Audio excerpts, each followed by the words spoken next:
All right, let's shift focus and talk about what stocks to watch out for. What are the big trends which are taking shape on the medium to long term from the charts point of view? Anu Jain is joining us. Anu, of course, helps at IIFL Wealth now, the big HNIs as well as family office funds.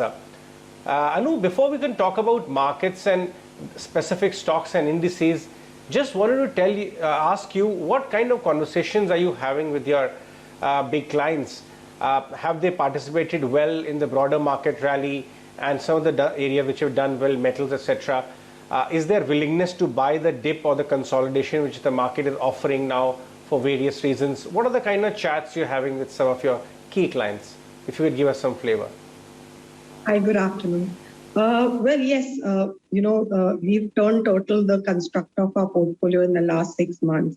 So we've had portfolios where we have, the banks which we had were private banks on the consumption side.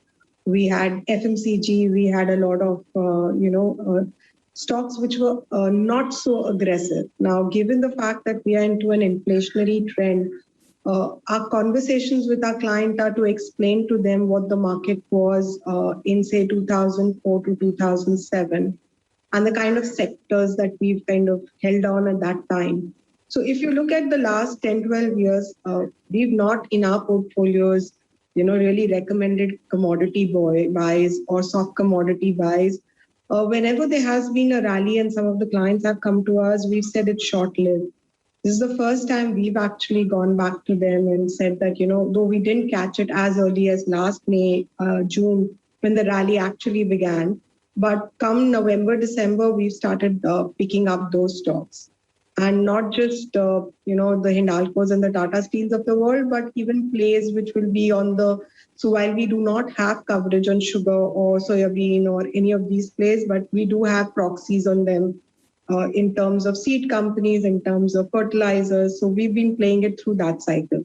So to sum up, I would say the construct of the portfolio is completely different from what it was a year back or 2 years back. And whether it is within banking, whether it is in the number of midcaps we have or the percentage of midcaps we have, which was as low as 15% of the total portfolio, which in some portfolios, depending on the risk profile of the clients, has gone up to 40% on the direct equity portfolio. So it's essentially a change of stance on the markets which is taking place. Right. Anu, I was recently, in fact, just 2 days back, talking to HSBC emerging market head, and they had conducted a survey among some of their biggest global, money allocators, and it appeared from their chat that inflation coming back in US is kind of a risk which people are now gearing for. At the same time, now in the last couple of days, commodities after a fabulous run, not only stocks but commodities itself have becoming corrective. China is clamping down on pricing over there as well. Usually commodity corrections do, rub off on market corrections also historically. So if that were an issue, over the next 6 to 8 months, what kind of stance on portfolio would you have? At the same time, taking into account growth on vaccine front, news flow on vaccine front, our domestic growth is also being scaled back, all of that. How are you putting these elements in place?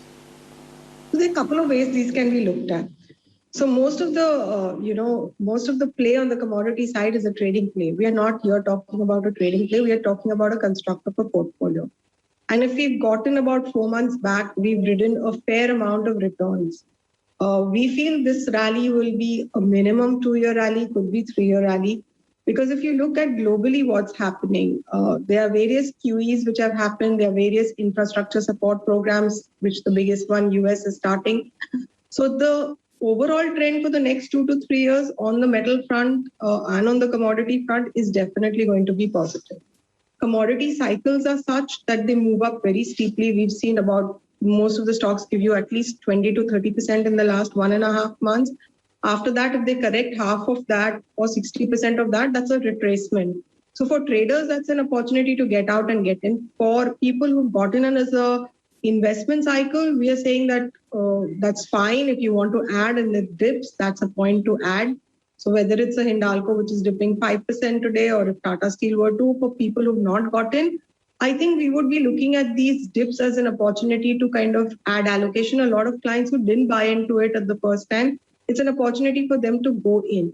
Also, there are two more factors to it. The fact that there is an inflationary trend, I think US will be able to handle it better than what India will be able to handle it for the capacity to spend. We are also recommending in portfolios a 4 to 5% allocation towards international stocks, possibly technology stocks, and they are also in a corrective mode right now. So I am not saying that the valuations are really too comfortable to get in, given the way Nasdaq has moved over the last 1 year. But on any dip which they get because of an inflationary pressure, I think that's a great opportunity for Indian allocation of funds to go towards these foreign equities. So I think that's one more opportunity which I see in case there's a global correction of any sort which comes into it. Because if you look at it very logically, the only way inflation can be controlled is by technology. It's only when technology steps into a particular sector and disrupts that sector does the costing come down. So while in the first round of any kind of a corrective mode which happens for inflationary reasons, everything falls. But when 1 quarter results will come after that, or 2 quarter results will come after that, and the technology companies are posting better, if not the same results, you will see that they will retain and get back the multiples that they are getting, though they are not profit making at this time. So my take is that any correction into good tech stocks is also a great opportunity which should be looked into in this point. Fair point. What kind of participation are you adding in your portfolios from the broader market, a small cap, mid cap? Small cap, when I say upwards of 2,000-3,000 crore M cap. Also, if you could share some names which look constructive to you. So we do not have coverage on small caps because our whitelist is what our institutional house covers, which is about 250 stocks. So you can understand what kind of mid caps would I have, the larger mid caps. Where are we positioned? Oh, we like the fine chemical industry, irrespective of the size of the portfolio. And I think there is a lot of scope there, though they have done phenomenal. Some of them have been two baggers over the last 2 years. But we think that there is still scope. This is an industry we feel like the in Indian tech industry and the Indian pharma industry, the third one, which we think which will establish a few MNCs, will be the fine chemicals. So that is one area we're looking at. Apart from that, we've looked at a lot from the agrochem, fertilizer packs. So we've had names in our research and which we've held for some time. They've already moved. So at this point, I wouldn't want to make a fresh entry, whether it's United Phosphorus, Kaveri Seeds, and some plays on the economy. So like a Quest Corp, or even Gujarat Gas for that matter, which is correcting today. So there are enough mid-cap names which we have. They may not be really too small, but they look good. I think the one sector where we don't have coverage, but where my team is looking at ideas is midcap pharma. So we've seen the inoculation drive and the impact and the first round of people who manufactured remdesivir. But I think there will be a certain move which will happen from inoculation to treatment, where we will say, okay, this is a part of life, let's handle this infection and look at ways to kind of move along with it. So a lot of small pharma firms which are not really under our coverage, but which we've been studying, where there would be possible treatment protocols, they could benefit. And these are small with small market caps, and these could make a very big impact to their earnings. So I think that is one area I would really look out for, where there is mid-cap pharma. That's quite an interesting call, and you're right, Anu. I mean, if one were to take a look at the results of the chemical and agrochem space which have come out, I mean, just 20 minutes from now, I will be playing out Jay Shroff interaction. Great commentary, and the outlook is clear. So if you're constructive of them, it's clearly panning on all directions. Which is an area, Anu, in your view, which is a strict no-no in from these levels, be it on valuation, be it on performance which has already happened there, and people should be wary, or you are underweight on that area? So we are slightly wary of the auto sector right now. So it may give you one bounce when the economy opens up. But within the economy opening up also, we would be a little cautious given that margins will definitely take a hit. And inflationary pressures means lesser money in the hands of the consumer. So somewhere consumption stocks do take an impact, both from the side of the cost going up and the supply coming down. So we would be a little cautious on that. And fortunately, if you see when these corrective phases in metals takes place, you have a place to hide in FMCG. So today, if you look, all the FMCG pack is higher. So people are getting to get out of those sectors at good prices. So they had been on a corrective mode for the last 2 months.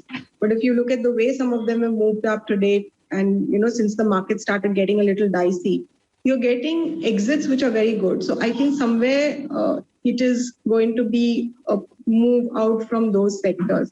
And I would say it is also a great time in this corrective mode to get into mid-cap IT and probably mid-cap, large-cap IT as well, because they've not done anything since the last 1 month.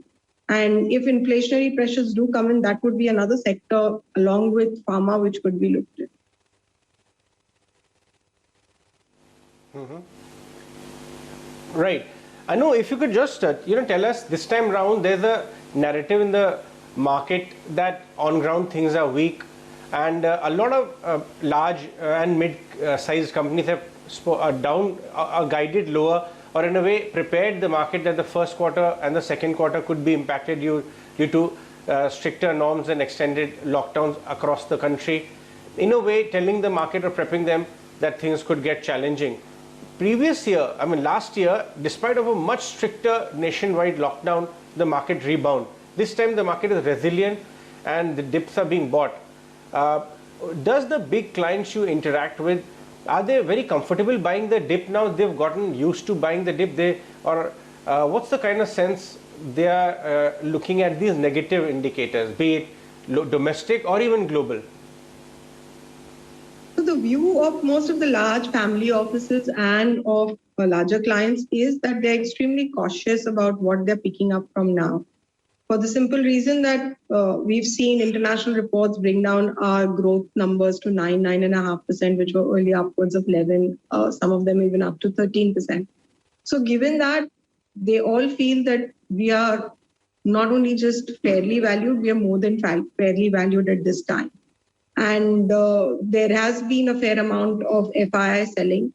So while they stay invested into what they have had, they are not really adding in a very big way. But if there is any correction, and personally, if I were to look at a ballpark figure, people will only add money now in a big way if you see 13.5, 13.8 numbers. Don't know if it will come or not.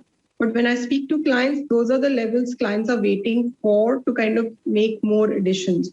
Because whatever additions they have made in the last 6 months, which has been more on the commodity chemical side, those stocks have moved up substantially. So there is no scope of adding into those sectors, even though we are saying that next 2 years or 3 years they will do well. They're already up 20 to 30% from the levels they've gotten. So there's no adding there. The sectors which are not doing well, the weaker sectors like banking has been underperforming for the last 1.5 month. People are waiting to see what kind of impact the lockdown has. So there is no rush to deploy money. The feeling of, that it's going to kind of run off is still not there. So I don't think people are going to rush in until and unless either 15,000 gets taken as a technical basis and people have that, that FOMO feeling again, or you have a sizable correction in some of the sectors. So I think people will wait closer to 14,000 if you get that level, or if you suddenly see something which is moving beyond 15,000. My scope of seeing 15,000 being taken out is marginally less. And I think it's only when banking corrects, if banking goes, so the index goes to say about 31,000, that's about a 4-5% correction from the current levels, maybe you will see money come in at that time. Right. Fair point. Thanks very much, Anu, for joining us today and sharing your market view and also the stocks to watch out for and give us a feedback about how big investors, big HNIs and family offices are approaching the market. Let's take a short break. On that note, more news and analysis on the other side.